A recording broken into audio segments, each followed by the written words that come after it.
Cinema ఇండస్ట్రీలో మరొక విషాదం. వరుసగా విషాద ఛాయలు నెలకొంటూ ఉన్నాయి సినిమా ఇండస్ట్రీలో. మరి ఇండస్ట్రీకి ఏం జరుగుతుంది?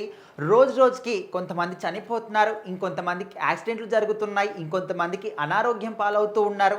ఇంకొంతమంది జైళ్ళని, పోలీస్ స్టేషన్లని, కోర్టులని తిరుగుతూ ఉన్నారు. అంటే ప్రతి ఒక్కటి ఏ దాని పరంగా చూసుకున్నా కూడా సినిమా ఇండస్ట్రీలో ఉన్న వాళ్ళకి ఏదో ఒక రకంగా చేదు విషయాలలో చేదు అనుభవాలు జరుగుతూ ఉన్నాయి.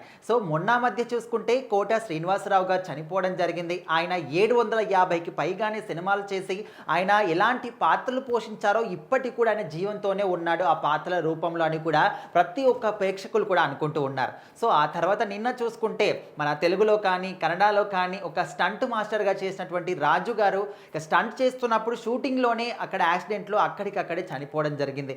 అండ్ మొన్న మధ్య చూసుకుంటే ఫిష్ వెంకట్ గారికి ఆరోగ్యం బాగాలేక హాస్పిటల్లో జాయిన్ అయ్యారు. చనిపోయే పరిస్థితి వరకు కూడా ఆయన వెళ్ళడం జరిగింది. సో ఇప్పుడు చూసుకుంటే హీరో రవితేజ గారి నాన్నగారు గోపాల్ రాజ్ గారు చనిపోవడం జరిగింది. సో మరి ఆయనకైతే అంటే ఇప్పటి వరకు వీళ్ళందరూ కూడా ఏదో ఒక అనారోగ్య సమస్యలు కానీ ఆ విధంగా ఉన్నాయి, కానీ ఈయన మాత్రం న్యాచురల్గానే చనిపోవడం జరిగింది. నిన్న రాత్రి చనిపోయారు. సో మరి ఆయనకు ప్రజెంట్ అయితే 90 ఏళ్ళు. మరి ఏజ్ బారవడం వల్ల ఆరోగ్యం కానీ లేకపోతే ఆయన పరిస్థితి బాగాలేక ఆయన అయితే న్యాచురల్గానే చనిపోవడం జరిగింది.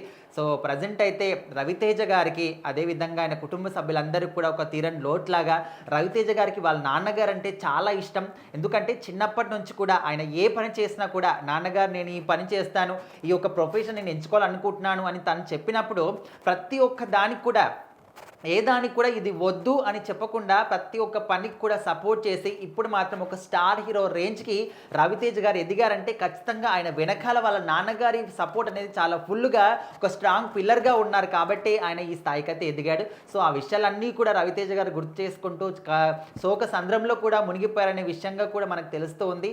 ఇంకా ఏదేమైనప్పటికీ రవితేజ గారి కుటుంబంలో మాత్రం విషాద ఛాయలు. మరి అప్పుడు 2017లో కూడా వాళ్ళ తమ్ముడు గారు చనిపోవడం జరిగింది. మొత్తంగా వాళ్ళు ముగ్గురు సంతానం అయినప్పటికీ అందులో దాదాపు ఇద్దరు కూడా చనిపోయారని కొందరు కూడా అంటూ ఉన్నారు.